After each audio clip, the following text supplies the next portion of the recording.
এই অবেলায় যে কোথায় গেল মানুষটা? কত করে বললাম আকাশে মেঘ করেছে, ঝড় উঠে আসতে পারে, তুমি কোথাও যেও নে। কে শোনে কার কথা? এই ঝড়ের মধ্যে ঘরটারও যে অবস্থা, এখন যে তাকে আমি কোথায় খুঁজবো? যে ঝড় উঠে এসেছে, বিপদ কি আর বলে কয়ে আসে?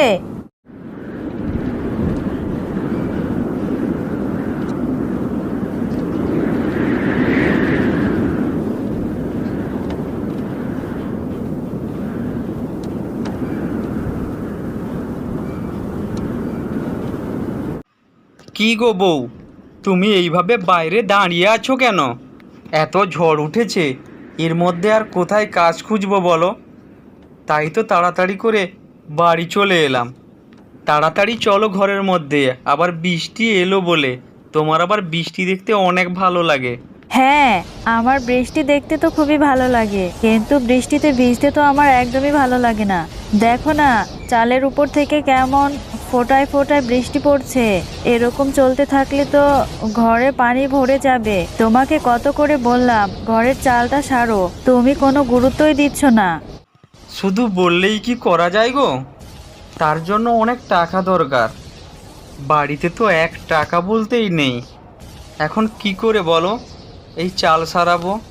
দেখি, যদি কোনো কাজকর্ম পাই তখন না হলে সারাবো।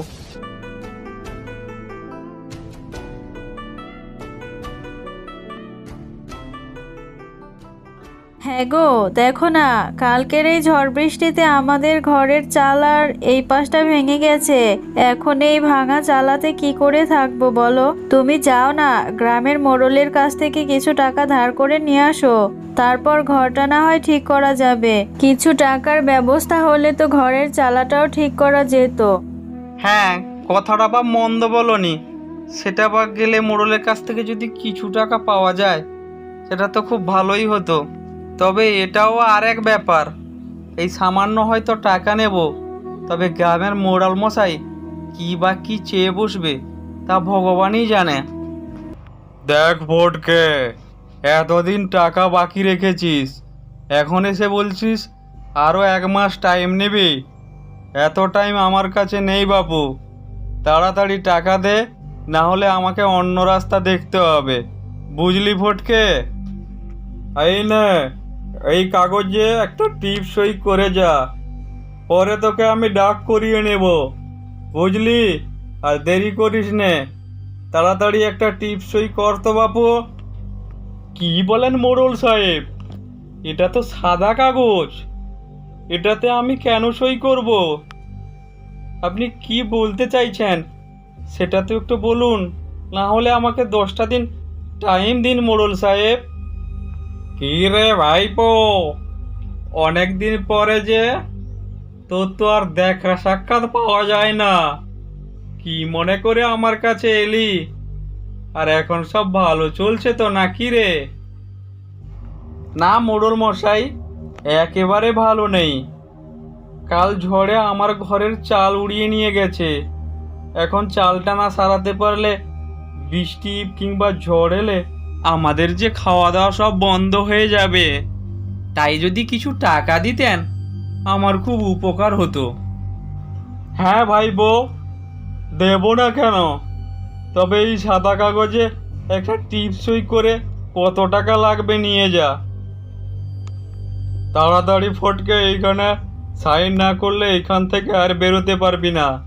তোর যা কিছু ঘর বাড়ি সব কিছু আমার নামে লিখে দে, না হলে তোর টাকাই শোধ হবে না, এইখান থেকে যেতেও পারবি না। বল্টুর সামনে মোড়ল মশাই ফটকেকে যেভাবে ধমক দিয়ে লিখিয়ে নিচ্ছিল, তাই সে আর টাকা না নিবে ভেবে বাড়ির দিকে রওনা হলো। তাই হঠাৎ বাড়িতে আসার পথে রাস্তায় ঘটল আর এক বিপত্তি।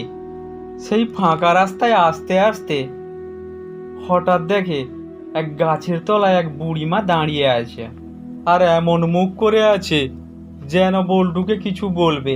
তাই বল্টু তার সামনে গিয়ে দাঁড়ালো। ওরে বাবু, সারাদিন ধরে কিছুই খাইনি। আমাকে এখন যদি কিছু টাকা দিতেন বা কিছু খাবার দিতেন তাহলে ভালোই হতো। না বুড়িমা, আমার কাছে একটিও টাকা নেই। কাল ঝড়ে আমার ঘরটাও উড়িয়ে নিয়ে গেছে। আপনি পর্যন্ত কাজ করুন, আপনি আমার সঙ্গে চলুন, আমার বাড়িতে যা আছে তা খেয়ে আসবেন। তোর তো অনেক ভালো মন বাবু। যাই হোক, তুই যে আমাকে এটাই বললি তাতেই আমার খিদে মিটে গেছে। বাবু, তুই তো অনেক ভালো মনের মানুষ। আমি তোকে একটা করলা আর তার বীজ দিলাম, তুই তোর বাড়ি গিয়ে উঠোনের সামনে লাগিয়ে দিবি।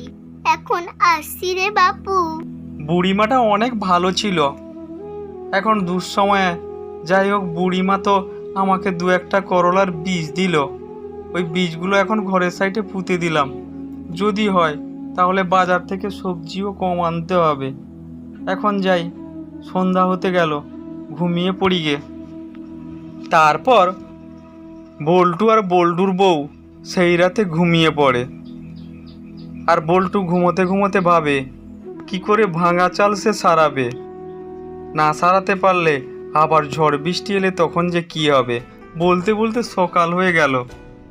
সকাল হওয়ার পর বল্টু আর বল্টুর বউ ঘুম থেকে উঠে বাইরে এসে দেখে, কই গো গিন্নি, এইদিকে আসো, দেখে যাও। দেখো, আমাদের ঘরের চাল পুরো ঠিক হয়ে গেছে।